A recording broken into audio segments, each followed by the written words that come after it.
Bonsoir à toutes et à tous, il est 22 heures. Bienvenue dans cette nouvelle édition. Voici les principaux titres. Le président de la République, Ismaël Omar Guelleh, s'est entretenu donc à Abidjan avec son homologue ivoirien, Alassane Ouattara. Et dans l'actualité internationale, le patron de l'ONU, Antonio Guterres, a apporté son soutien à la Moldavie. Voilà pour les titres, bonsoir à tous. En marge de sa participation au sommet des chefs d'État et de gouvernement des pays membres de la Convention des Nations Unies à la lutte contre la désertification et la sécheresse qui a ouvert ses travaux ce matin à Abidjan, le président de la République, Ismaël Omar Guelleh, a eu un entretien en début d'après-midi avec son homologue ivoirien Alassane Ouattara. Les relations privilégiées d'amitié et de coopération entre les deux pays et les deux peuples frères et amis, ainsi que les voies et moyens de les promouvoir et de les développer davantage, ont tout d'abord été abordés au cours de cette rencontre. Les discussions ont ensuite été étendues à la nature des partenariats, notamment économiques, que les deux parties peuvent entériner ensemble. Djibouti et la Côte d'Ivoire en partagent un nombre important d'aptitudes et de dispositions susceptibles d'être mises à profit en vue d'une complémentarité efficiente, bénéfique aux économies des deux pays et des deux peuples frères.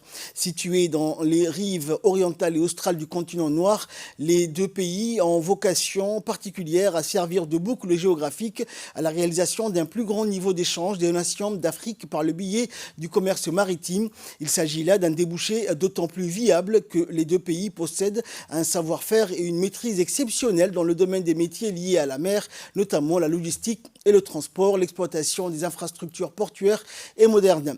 Les deux pays ont vocation également à entériner des partenariats dans plusieurs secteurs névralgiques, dont l'agriculture, l'agropastoralisme ou encore la pêche. Outre le volet bilatéral, l'entretien entre les deux présidents a servi aussi de cadre à l'évocation des principaux dossiers à l'ordre du jour dans le continent. À ces sujets, les deux dirigeants ont affiché une convergence de vues totale sur le recours systématique au dialogue pour venir à bout des différents politiques qui secouent plusieurs régions du continent. À noter par ailleurs que les entretiens entre le président Guelleh et son homologue ivoirien ont associé des thématiques d'ordre multilatéral et international. Dans l'actualité également, sur invitation de son homologue émirati Mohamed Al-Mazroui, ministre de l'énergie et des infrastructures, le ministre djiboutien de l'énergie chargé des ressources naturelles, Younis Ali Gueddi, a participé à l'édition du Congrès mondial des services publics 2022 de son acronyme World Utilities Congress qui se tient à Abu Dhabi du 9 au 11 mai. Cet important événement qui prend place quelques mois seulement après la COP26 de Londres constitue une puissante plateforme mondiale de réseautage et d'échange de connaissances réunissant des ministres, des dirigeants mondiaux et des acteurs clés de l'industrie de l'électricité, de l'eau, pour discuter ensemble des besoins critiques des entreprises. Le ministère de l'économie numérique et de l'innovation en collaboration avec Smart Africa a organisé aujourd'hui un atelier sur le projet pilote de la preuve de valeur du cloud, fédère donc à l'hôtel Sheraton. Atelier qui a été présidé par le directeur de transformation digitale au ministère numérique et de l'innovation et du directeur de l'innovation et de la technologie de Smart Africa.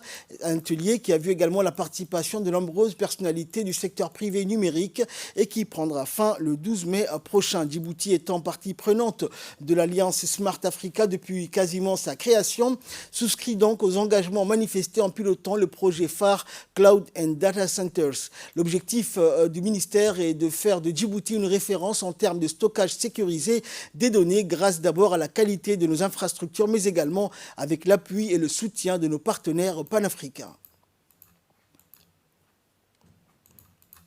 De Smart Africa dès les premiers jours.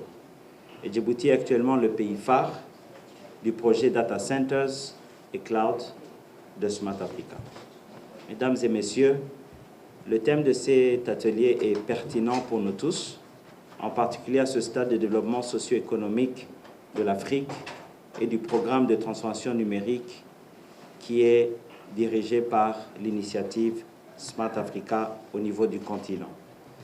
La pandémie de Covid-19 qui nous a tous affectés nous a aussi révélé que l'accès au haut débit et à la connectivité Internet et donc au contenu numérique devrait être considéré comme un droit fondamental et une nécessité et non un luxe. Et de son côté, le directeur de transformation digitale au ministère numérique et de l'innovation, Abdallah Ibrahim Omar, s'est également exprimé. Voici ses propos.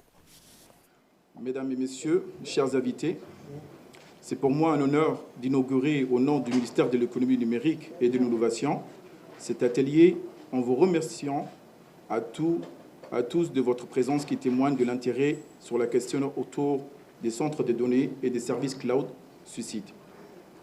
Je veux à ce titre saluer nos amis de Smart Africa et de la République, son Excellence M. Ismail Omar Guelleh. En effet, cet atelier nous permettra de sensibiliser les acteurs de l'écosystème au concept de cloud fédéré et d'analyser la manière la plus efficiente pour tirer de la valeur de sa mise en œuvre et s'engager avec la partie prenante au sein de l'écosystème cloud que nous avons souhaité impliquer dans la mise en place de ce projet. Cela sera notamment une occasion de proposer des modes de financement qui serviront de base à l'obtention de fonds auprès des sponsors pour la mise en œuvre du projet. Nous comptons sur vous tous pour faire de cet atelier un succès. Le maire de la ville de Djibouti, Saïd Daoud, a pour son deuxième jour effectué une visite dans les différents départements ainsi que dans les antennes de l'état civil de la commune de Balbala. Le maire de Djibouti était accompagné de ses principaux collaborateurs ainsi que des élus issus de cette commune et des chefs quartiers qui ont pris part à cette tournée du maire dans les locaux des communes, réalisait donc une prise de contact avec les administrateurs des antennes. Lors de sa rencontre avec le personnel de ces antennes, le maire a pu s'enquérir des tâches personnelles de l'antenne administrative de la commune et de faire un état des lieux des locaux, mais également du personnel. Le maire a par la suite effectué un passage dans l'antenne de l'état civil de l'hôpital Chéro, qui est un centre de référence où les missions et prérogatives de cet hôpital lui ont été expliquées par le personnel de l'état civil.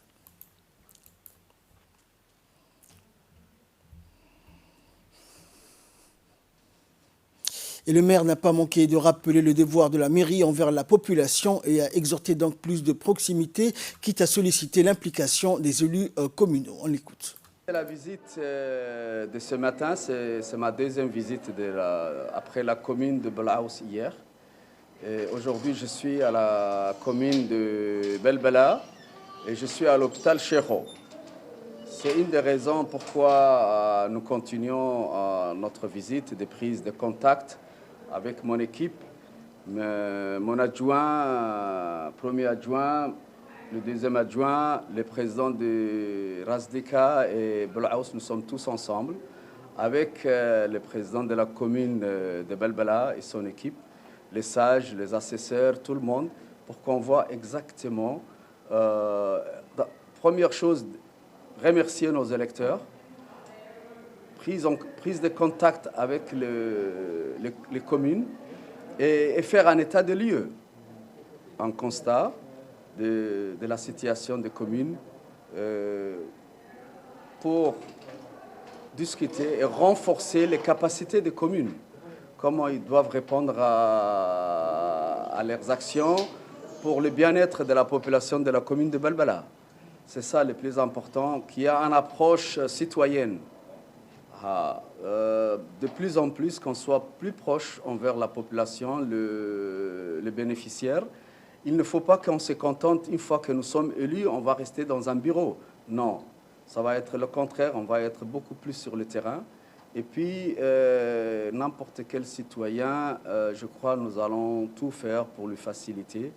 Il prend son acte de naissance en 1 heure. En attendant que le biométrique sera bien installé, surtout l'acte de naissance. Les gens souffrent de l'acte de naissance des fois.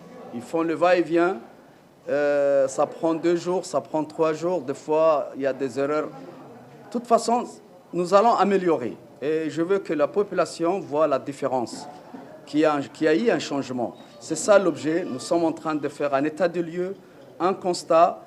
Et c'est dans cet esprit-là, nous allons revenir encore pour voir qu'est-ce qui a été fait, qu'est-ce qui n'a pas été fait. Et à partir de là, nous allons faire avec le président de commune un plan d'activité. Un plan d'activité pour essayer de sensibiliser et d'approcher la population et le gouvernement pour un dialogue de bien-être de la population. En nouvelle nationale, toujours, le colonel Waïs Omar Bougourri, commandant de la garde-côte djiboutienne, a accueilli hier à la direction générale de la garde-côte une délégation conduite par le commodore Ahmed Hussein de la marine pakistanaise qui assure actuellement la fonction de commandant du CTF 151, CTF pour Combined Task Force, la force opérationnelle combinée. Le CTF 151 est une alliance internationale navale stratégique qui vise à lutter contre toutes les menaces dans les eaux maritimes internationales et regroupe en son sein de nombreux pays et organisations internationales. Cette visite a été également l'occasion de se retrouver après la période de la pandémie qui a empêché les rencontres en face à face. Le commandant de la garde-côte a saisi cette opportunité pour présenter à son invité les missions et les accomplissements de la garde-côte djiboutienne et le rôle qu'une collaboration et une coopération solide avec nos différents partenaires pourraient jouer dans le renforcement de la sécurité maritime tant au niveau national qu'au niveau régional dans les détroits de Bab el-Mandeb et du golfe d'Aden. Le diplomate djiboutien, ancien ambassadeur de Djibouti au Japon, Ahmed Araïta, a été décoré ce matin de la médaille d'ordre du Soleil Levant, étoile d'or et d'argent octroyée par le gouvernement japonais. Une remise de décoration au complexe du Palais impérial du Japon où réside l'empereur du Japon. Une distinction qui met à l'honneur les efforts du diplomate djiboutien pour la promotion des relations entre Djibouti et le Japon durant sa mission au Japon. Cette distinction est une reconnaissance des efforts de notre diplomate Ahmed Araïta et c'est aussi un honneur pour la diplomatie djiboutienne. L'ambassadeur Araïta avait eu donc l'honneur de nouer durant ses années de fonction des relations privilégiées avec plusieurs membres de la famille impériale. Le Sheraton Hotel a abrité ce matin une cérémonie de signature de transfert du document officiel du grand nouveau ferry baptisé Mohamed Ali Gadilé à la partie djiboutienne. La signature de transfert du nouveau document du ferry donc a eu lieu entre le directeur des affaires maritimes Ali Merah Chehem Daoud et le responsable du constructeur naval en présence du directeur des relations bilatérales et du responsable de la JICA Kaneda Masayuki.